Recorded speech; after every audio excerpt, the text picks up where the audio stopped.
Okay, so I want to introduce Bernie Kozlowski, who I met on the internet. She sent me an email and she's been doing a lot of work with a lot of other Gilda's clubs and cancer support communities in the area, really looking at how we can, continue to be our best selves. And I will let her do the rest of the introduction and all that good stuff. And just thank you all for being here tonight. And Mark will be sending out a, excuse me, um, an evaluation afterwards. And so keep an eye out for that. And we will love to get your feedback as always. If you do have questions, please put them into the chat and I will try to get to them as we go, but I'll let Bernie kind of run the show. So with that said, I'm going to turn it over to Bernie. Thank you for being here. Thanks, Kirsten, for having me here. And Sid, congrats on your great news. That's wonderful. I can't believe that I'm here tonight because I was a biology teacher for 25 years and I thought I would do it forever. And I went through some hiccups in life, and one of them was my mom's journey with cancer. And that was back in 2010. And she was sick for about 1.5 years. I was one of her caretakers. And it was a tough journey for us. And for me, I came to meditation out of a sense of grief because I was raised, my mom was straight from Ireland. And so we joke about the Irish, but we're only half joking that we don't have emotions. And if we have them, we stuff them down. And so I didn't cope. I was able to get things done, but I wasn't coping really well with the emotions. So after about 1.5 years of struggling with the grief, I went to a weekend retreat for women. And it was with my sister and a couple friends. And part of the retreat was meditation. And I sat in the back of the room with my arms crossed going, I'm a biology teacher. I don't know what this woo-woo meditation stuff is. And I said, all right, I'll give it a shot. It was just a piece of the weekend. And I felt really good. I felt my body kind of respond to it. And I said, I want to learn more. So I go to a week-long retreat that summer. And the guy teaching the class was just the person I needed to hear because he started talking about the biology of it and the physiology of it. And I got it. And it was really, really practical. And so I go home and, I started sharing it with my high school students. And I didn't realize how stressed that they were. There's a culture of stress in our country, that the culture of overwhelm, because our lives are so hectic. And you guys are either, dealing with cancer or cancer survivors or supporting someone who's going through cancer. So you add that whole other layer on top of a normal culture of stress, and it can be quite difficult. So anyway, it changed my life so much, and it was changing my lives and my students that I went, I need to go do this full time. So I went ahead and got certified underneath that guy. And I can't believe it, but I left the classroom to come do this full time. And I work with 2 major cohorts.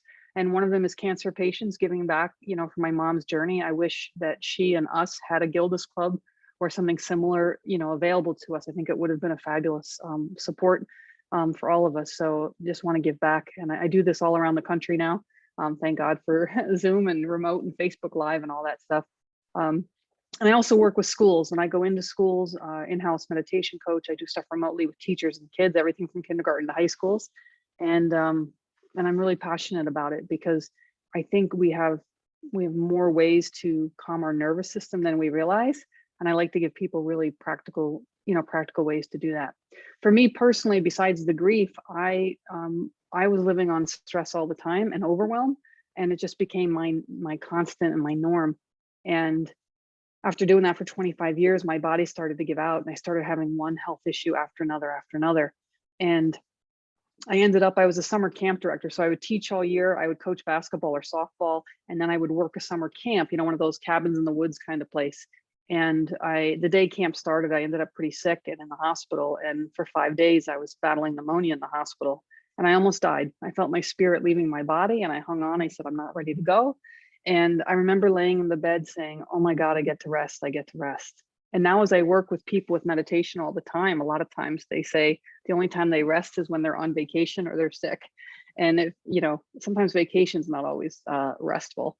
But anyway, this is what I do now. I help people with really practical things. So tonight I'm going to share with you very practical stuff.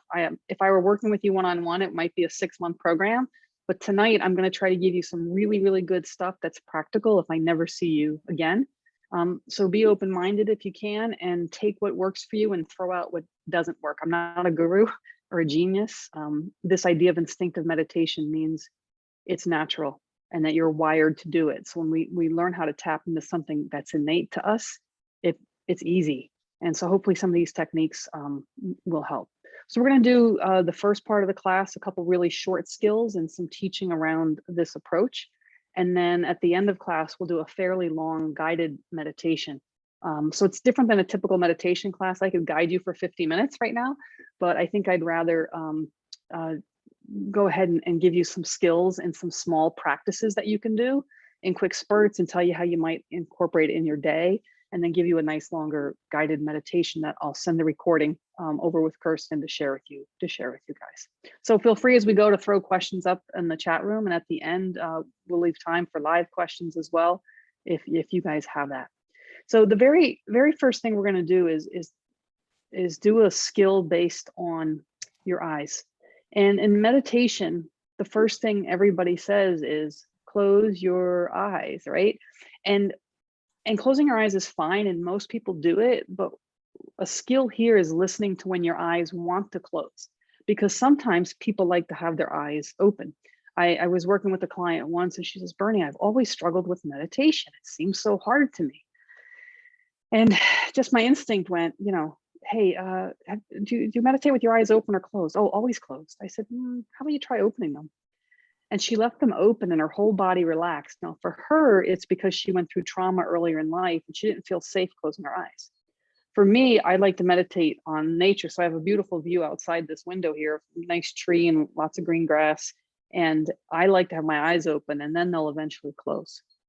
And so the first thing in this meditation is to start with your eyes open and be aware of your surroundings very softly.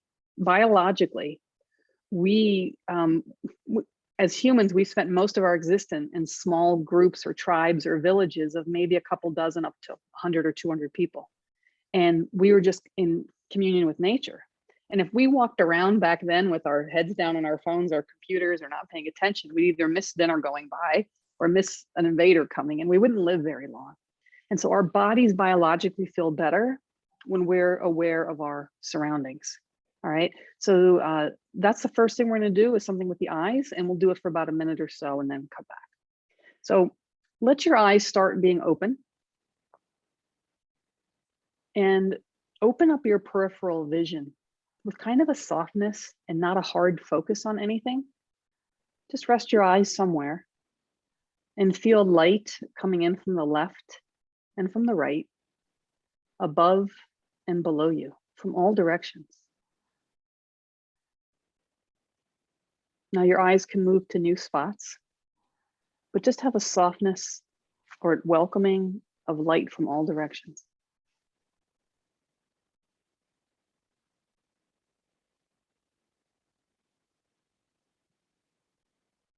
Notice if your breathing is changing in any way or staying the same.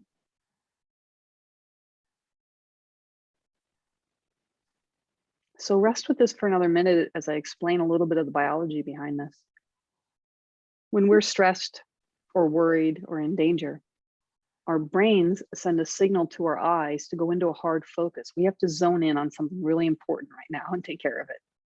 And when the worry is gone, or the danger is gone, or the threat is gone, we soften up and take in our surroundings to be more aware.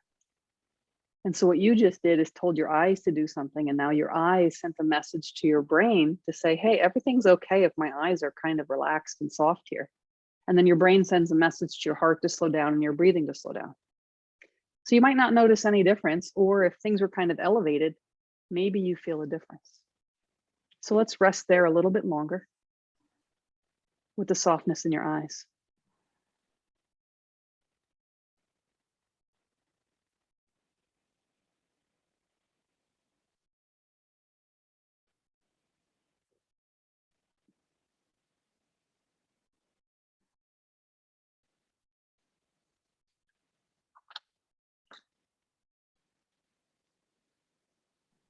And then ask your eyes, hey eyes, what do you want to do? Do you want to be open or closed? And listen to your body. You might be surprised. And if your eyes want to close, let them close softly of their own accord and just enjoy that process. If they want to stay open, great. If they want to go back and forth, fine, but listen to your body instead of directing it.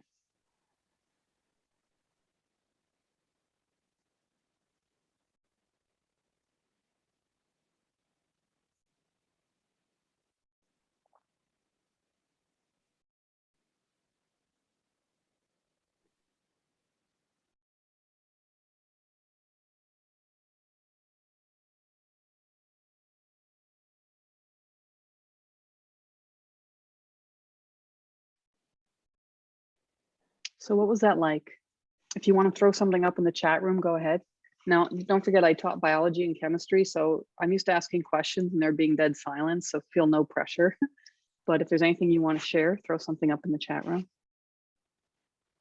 And if not, we'll just wait a little bit and we'll go on to the next little exercise for you.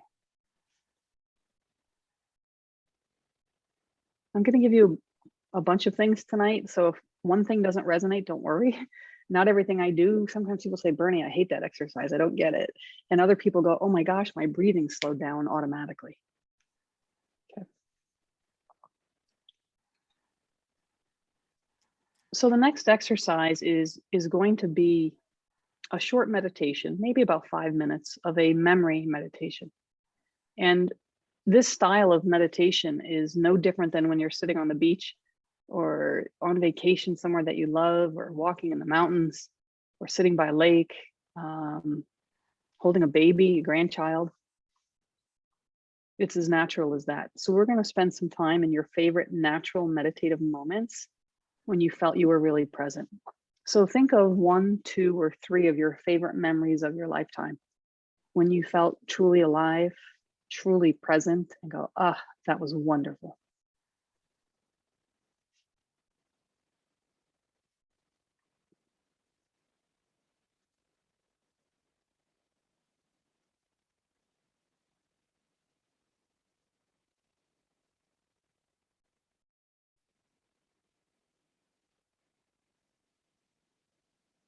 And then we're going to go back into that memory with your senses, whichever senses make sense for you, and linger there for a little bit. If a sense doesn't make sense, you can skip it or go back to another one. The skill here is to delight in something wonderful. It can be in a memory, it can be in the present moment, and often it involves the senses. So feel free to bounce around between the couple memories or have something totally different pop up. Or you might decide, I'm just looking out the window at the tree the whole time. I'm not listening to her.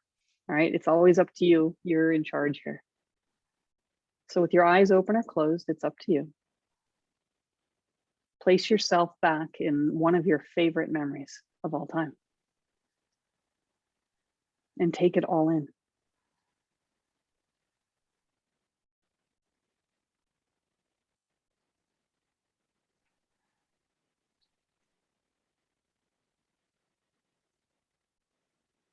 And then consider the sense of vision. Release your eyes from any control and let them move wherever they want to go in this memory. Maybe you see somebody's face, a beautiful scene in nature. Maybe you notice colors or movement. Maybe in vivid detail you haven't thought about in years. I am aware of seeing. Sometimes it's a trick to say I am, to put you more in the present moment in the memory. I am aware of seeing, and linger there for a little bit.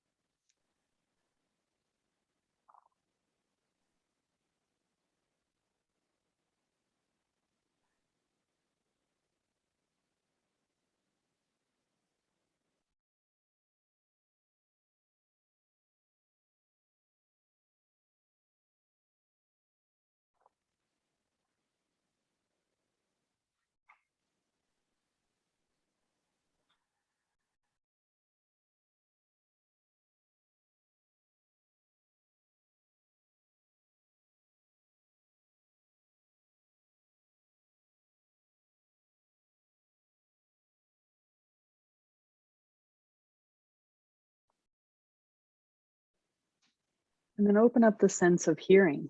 I am aware of hearing. and be willing to be surprised by what memories of sound pop up. Maybe it's the sound of someone's voice, like the sound of nature. Maybe it's music. It might be loud or soft sounds. It might be musical or repetitive, man-made or natural. I am aware of hearing and linger in your memory.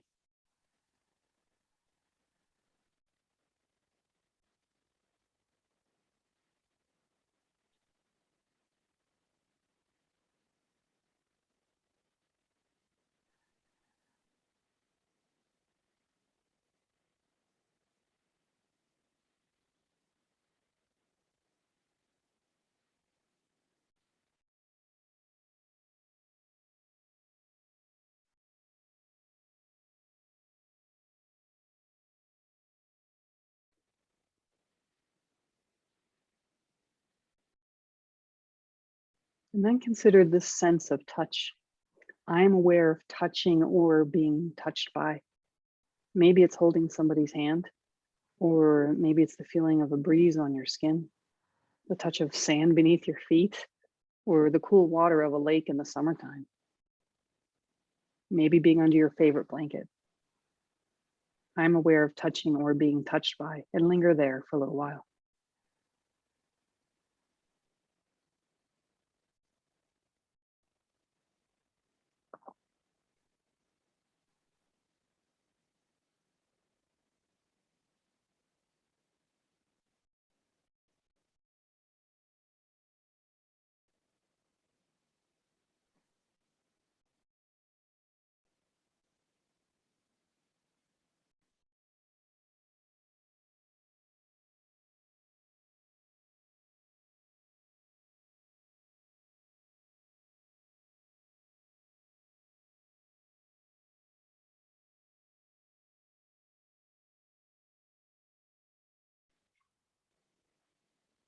So you get the idea. Continue on with smell or taste if that's appropriate, or go back to vision or hearing or touch. Don't be surprised if strong emotions arise, especially with the sense of smell. In the brain, it's closely connected to the emotional center of your brain. You might be thinking of someone you love and then be sad you haven't seen them in a while. You're going to have this flow maybe of emotions. Be willing to be surprised and welcome all that you find here. Permission to rest in your senses of beautiful memories. Feeling it wash your whole being with what you love.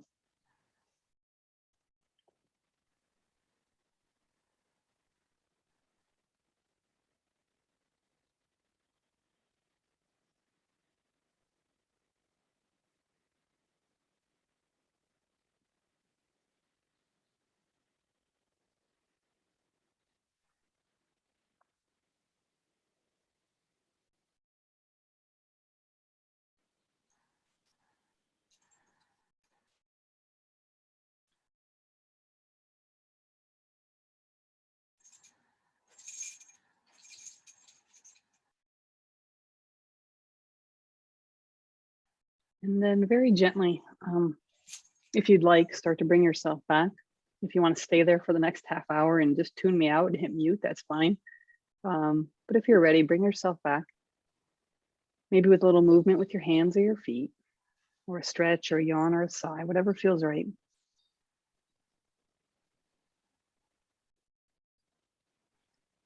And if your eyes were closed, when you're ready, open them once again.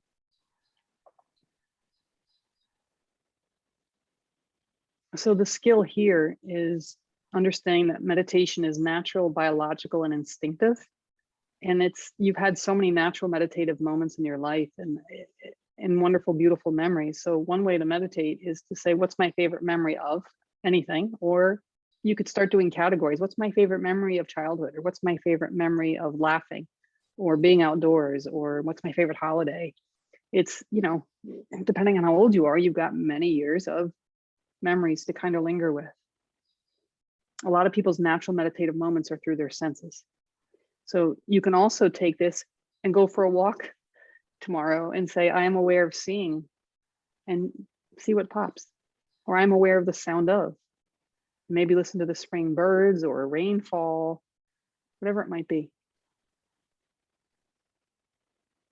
So there's a couple varieties of meditations in there.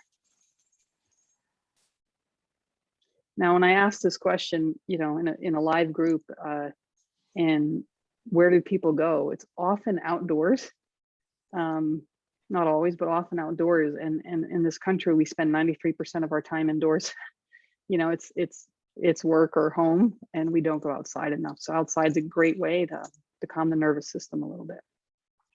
So one of the biggest myths of meditation that I come across is what this class is about: how to deal with a racing mind, you know, how to deal with the sense of overwhelm.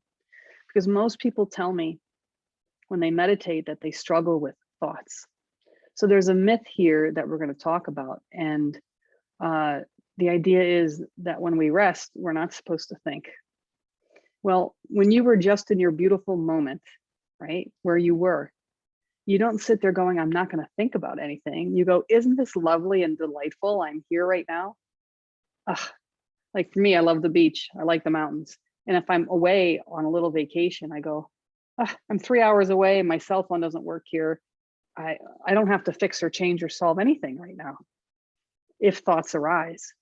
And so when we sit to meditate in this approach, here's what we do. And here's what I find people happening to them. And I've worked with about 7,000 people, and I hear this over and over and over again. Time to meditate.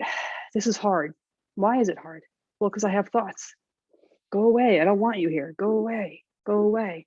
Why is everyone else in the class finding this so easy? Why can't I do this? And because I strongly believe that meditation is a natural biological process, it should be easy and efficient.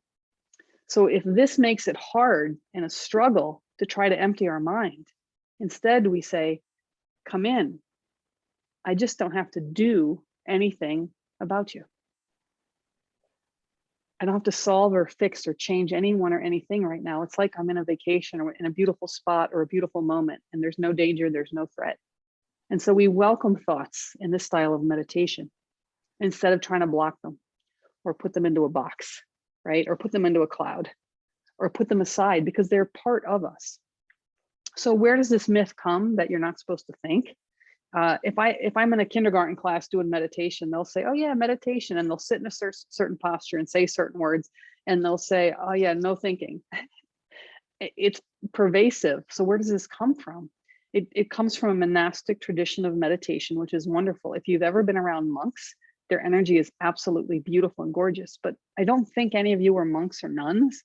And their life is very different than yours, right? At a young age, probably, they leave and they go up into the monastery, and they leave behind all their worldly belongings, a love life, all the complexity there. And now I'm totally generalizing, but this is the perception, and it's not true everywhere, but this is the perception that when they go into this monastery, they're praying and meditating 8 or 10 hours a day.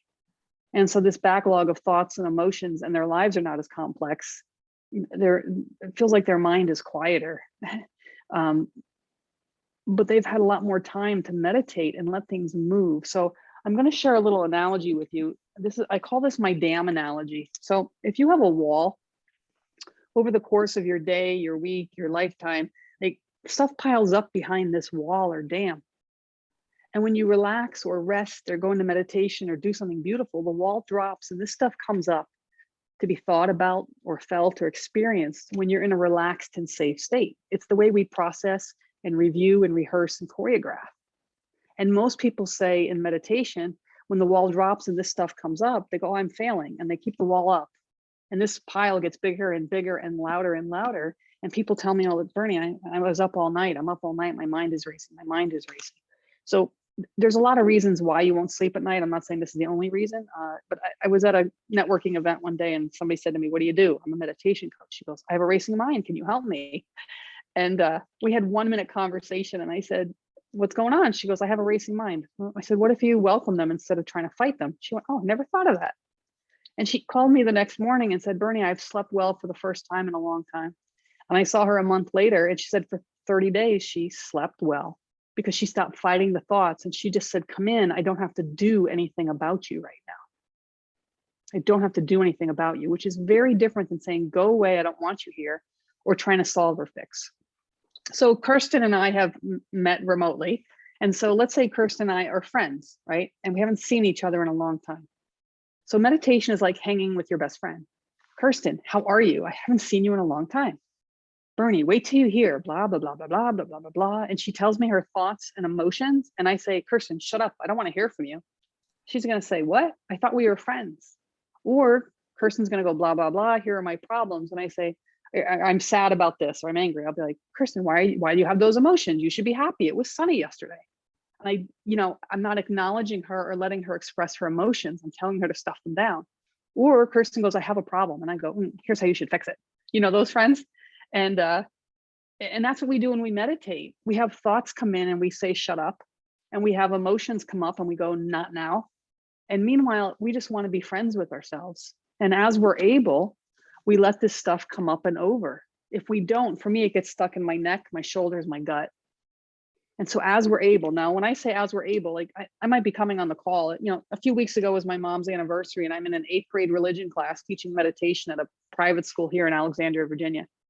And I'm teaching these 8th graders and I'm telling my story about my mom. And it was St. Patrick's Day and my mom was from Ireland. So I'm like, oh my gosh, I'm going to totally lose it. And at that moment I went, not right now. I said, no, I can't have a meltdown in front of these 8th graders. They don't even know me. It would be startling, right? It would be different than if I'm in a group of peers or, an adult group. So as you're able, you say, come in. I don't have to fix or change or solve anything, but you always have the right to say, not right now. It's not a good time. I need to talk to my therapist. I need to talk to my support group, or it's just not a good, I don't want my mascara to run, right? Whatever it is. So let's go ahead and do this next exercise. And this one is the most powerful one I do. And sometimes this is all people need. And it's just called permission to rest. It's only 1 minute long, but it's going to be with these ideas and concepts of practicing that it's okay for me to rest. And I know some of you are dealing with illness where you might feel like, oh my gosh, I'm resting all the time. I don't need to rest anymore. So if this exercise doesn't feel right for you, throw it out the window and go back to your favorite memory. But culturally, it's not okay in this country to rest, especially for women. All right, it's not okay to rest. What are you doing? What are you accomplishing? In our country, we're always asking, what do you do for a living? Not, how are you? So let's go ahead and do this. And I'm going to just say some words to you. And if you can, with some feeling in your belly, say to yourself, and you can do it out loud if you'd like, or quietly, I give myself permission to rest and actually mean it. It's really, really powerful. All right, I was working with a young lady. She was in her 20s and her cortisol levels were double normal. She had some weight issues and the doctor goes, I want to put you on some meds, to bring this down. And she goes, no meds yet. Let me try something. Bernie, will you work with me? Yes. So I get Lindsay on the phone and she gave me permission to share this story. Lindsay, give yourself permission to rest. And here's what I heard her say. She's got this beautiful edge about her and it wasn't all verbal. It wasn't all spoken. Yeah, I give myself permission to rest. Whatever, this is so stupid. And at the end of the minute, she said, my heart wasn't in it. And I said, oh, really? I couldn't tell. So we did it again. And she goes, oh my gosh, I felt that.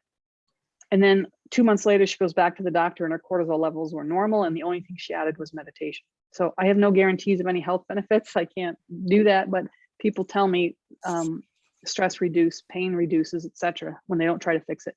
I was working with somebody with rheumatoid arthritis and they were fighting the pain and they started to welcome it, like thoughts, feelings, emotions. They just got curious about it without trying to stop it. And they had a release of some of that pain. It went from like a 7 to a 2. And so they were able to help use meditation as one of their tools. So anyway, let's do this exercise for about a minute and see how it feels. This removes a lot of obstacles for people with meditation. So when you're ready, I'm a teacher, so we have to review. My eyes can be open or closed, or hey, eyes, what do you want to do? And whether your eyes are open or closed, just be aware of your surroundings before we do this exercise.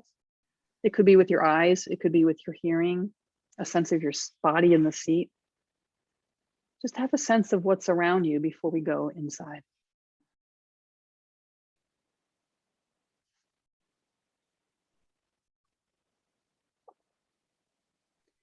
And then with some feeling in your belly, you have to mean this. I give myself permission to rest.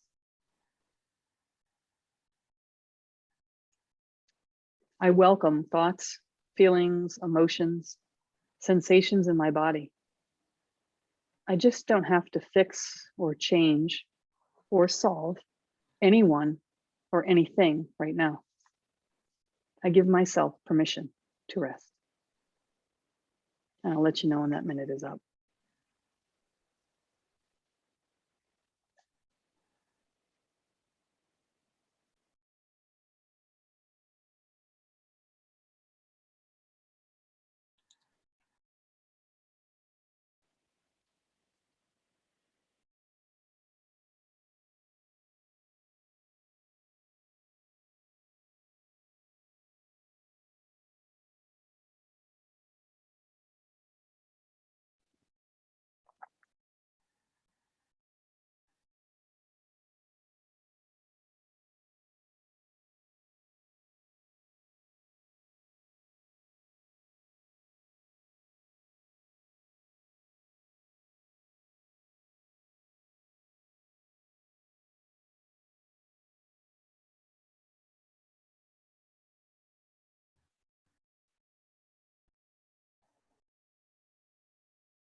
So that's been about a minute.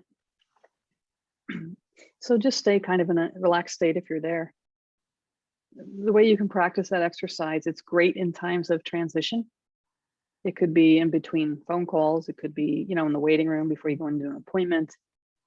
Just generally in between activities and play. Some people do it in the morning, some in the evening, some in the afternoon. You could schedule it or it could be spontaneous.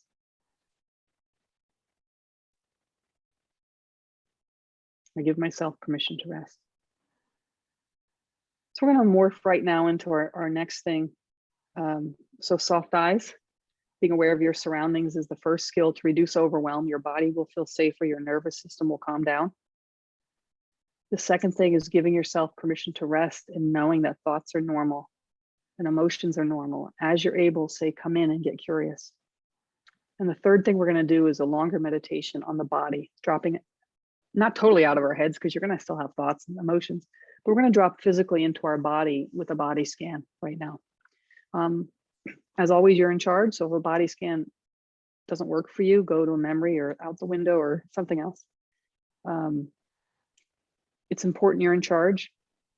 I love it at the end of this when someone says, Bernie, I have no idea what you said after shoulders, but I stopped listening to you.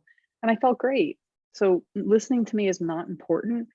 If you feel yourself drifting or feeling like you're going to fall asleep or you do fall asleep, it's all okay. Those are deeper states of rest. And it's fine to go there. All right. Feel free to make yourself comfortable. You might be in a recliner, you might be seated, you might want to get on the floor. You might want to have a blanket, and feel free to change positions at any point. And listen to your urging. You might be like, oh, I need to be in the other room, and get up and go. So this will be a longer meditation, and then I'll bring you back slowly, and we'll wrap up. So for the first minute, just let yourself be. Give yourself time to settle in and get comfortable.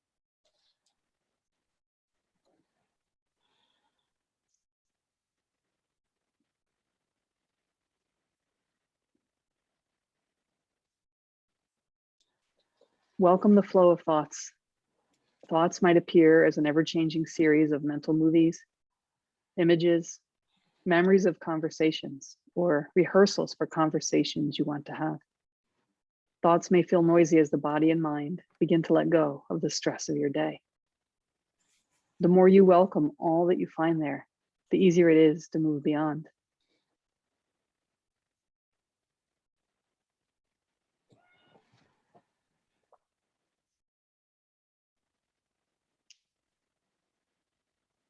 Now breathe out with a deep sigh several times.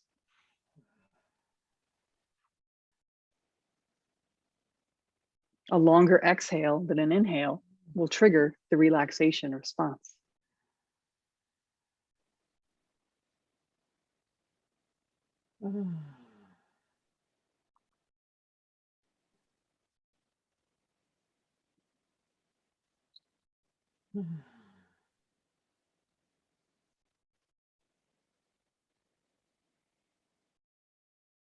And then notice gravity. Get curious about gravity, the force pulling you down towards the center of the earth. You might be very aware of your body in the chair or feel your feet in contact with the floor. You might feel like you're heavy or sinking or dropping. Let go of control and feel gravity for a moment.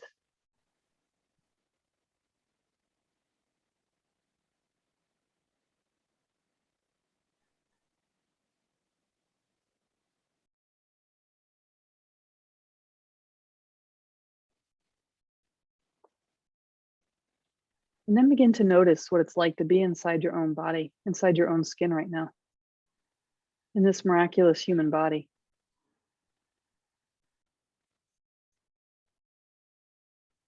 Let your awareness move wherever it wants to go.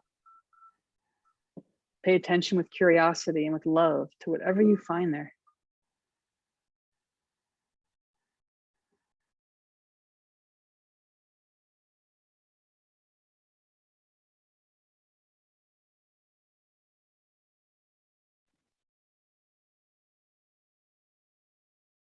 Even fatigue, when you pay attention to it, can become a pleasant vibration, an ever-changing hum in the nerves that lead you deeper into relaxation.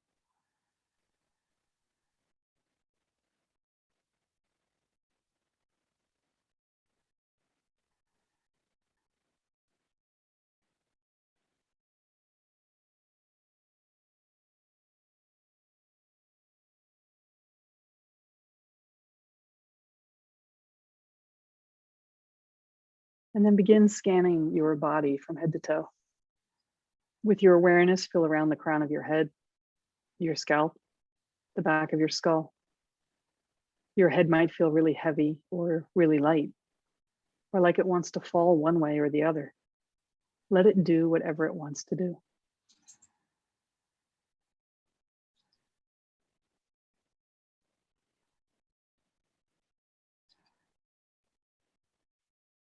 And then if you'd like, pay attention to the area in and around your forehead, noticing any subtle sensations there. Again, with a sense of curiosity more than anything else.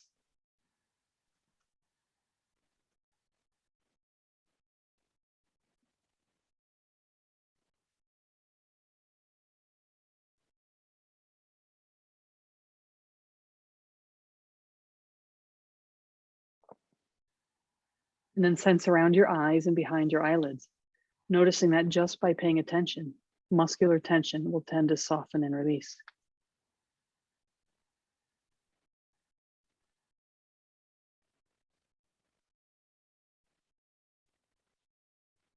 Sense your nose and your cheeks, your mouth, your lips, and your tongue.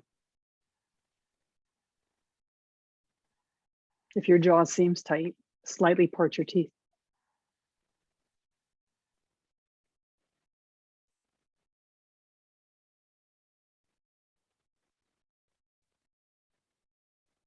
Pay attention to your throat and your neck, the back of your neck, and your shoulders.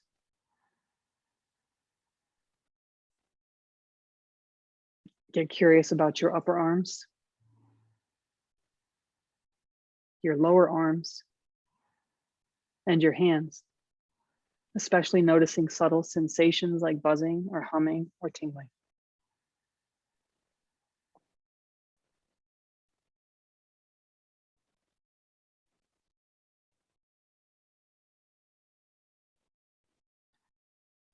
And if you'd like, bring your awareness to your heart and your chest and feel the breath moving within you. What's it like to breathe? It doesn't matter if it's deep or shallow, simply be curious. What sensations are in your chest? Warmth, pressure, tugging sensations, vibration. Stay here a little while until you feel soothing and balanced.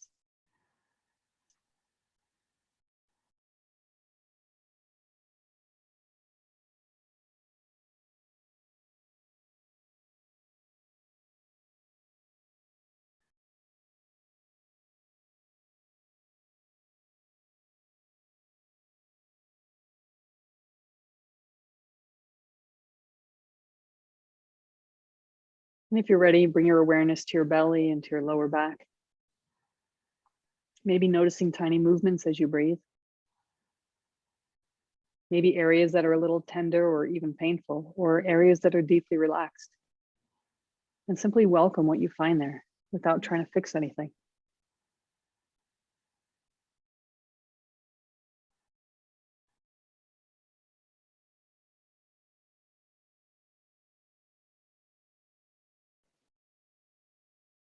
Then become aware of your hips and pelvis in contact with the chair or the floor or the bed, wherever you are.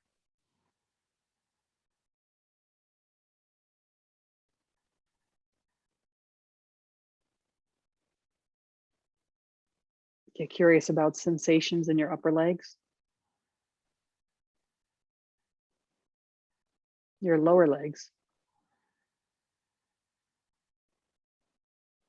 and your feet, especially noticing subtle sensations like buzzing or humming or tingling.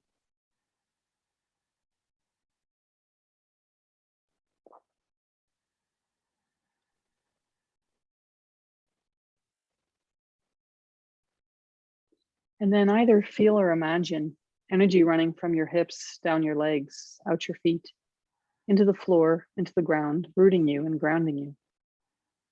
You might feel energy moving, or maybe your legs feel really heavy or really light, or like they're not even there.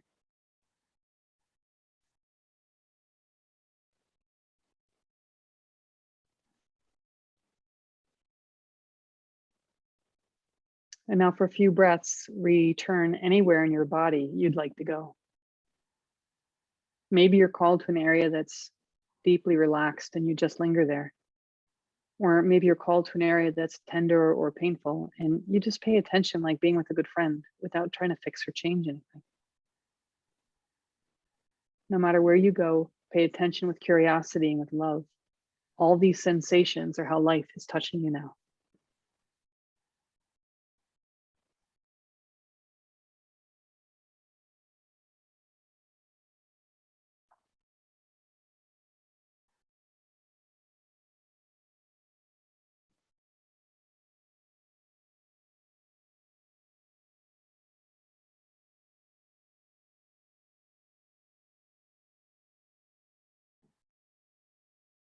And then gently, if you'd like, start to transition yourself back. If you'd like to stay where you are or stay drifted away or asleep, that's okay.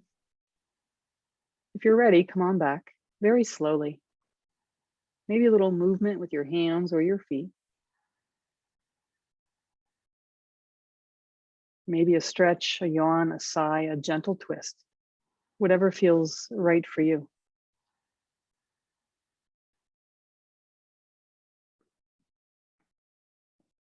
And when you're ready, if your eyes were closed, open them once again, taking in your surroundings,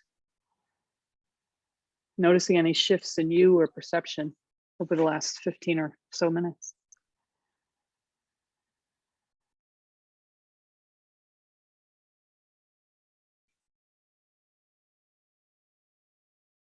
I will send you guys a recording of that and a couple other things through Kirsten, so you'll have that.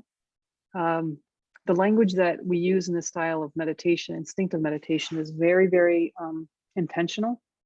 If you notice, I never said focus or concentrate, which is some very common words in meditation. It was more be curious. What do you love? If you'd like. And it was a lot of freedom and a lot of choice on your part. I didn't say, I never told you to relax your shoulders. I said, get curious about your shoulders. People always tell me when they're told to relax something, they often go, am I doing it right? Is that relaxed enough? Why is it still tense? And instead, when we say, I was at a Gilda's club out here in New Jersey once, and someone's like, I came in with this like stiff neck. And because they just welcomed it, all of a sudden they're like, hey, it's moving pretty good now. Somebody else I was working with said it was a one-on-one session, and they said on the phone, and they said they had shoulder pain. They were going to take a pain pill before our session. And then by the end of the session, the pain had reduced greatly enough. They didn't have to take the pain pill. So anyway, this meditation is interesting. But make sure when you speak to yourself or anyone is speaking to you in meditation that you're in charge. And if an instruction feels hard or doesn't work for you, throw it out the window, right? If there's anything with meditation you struggle, just ask, what's the rule? Does it make sense? If it doesn't make sense, throw it out. For example, most people think meditation is sitting cross-legged on the floor. Nothing wrong with that. I have bad knees from basketball. I can do that for about 2 minutes. And so people come to me, do I have to sit on the floor? What clothes should I wear? It's an impression out there. So for me, the rule is I'm supposed to sit cross-legged on the floor. Like, that doesn't make sense. Throw it out the window and it will solve most problems you have with meditation. So to leave you with a final couple thoughts here, and then I'll open up to questions and answers, or if you have comments about the body scan, is this: how to deal with overwhelm, a racing mind. All right. Take in your surroundings with soft eyes or soft ears if you want to hear. Just be aware of your surroundings. And not only will your body feel calmer, you'll often find something pleasurable to spend time with, and that can be your meditation. The second thing is welcome thoughts, feelings, and emotions, or experiment with it. You might need a monastic style where you always say no, but experiment with it and say, come in, permission to rest. I don't have to do or fix anything. It's like I'm hanging with a good friend. And the third thing is spend some time in your body. All right, so you'll have the recording, but I also encourage people to practice this on their own. It could be as simple as a long exhale, calms the nervous system. It could be the idea of gravity if you like that. Right? It could be a body scan head to toe, or it can just be what's going on in my body. What am I curious about? What's it like to be in my body right now? Is a one question meditation. I like to go for a walk, especially when I'm out of shape, and put my feet up afterwards and feel my legs buzzing. So I'll leave you with those thoughts. If you guys have questions, if you want to unmute yourself or raise your hand or throw something in the chat would be great. Ruth, thank you for the overwhelm versus overwhelming. Yeah. Yes, thank you. I'm going to go ahead and shut off the recording. So if people want to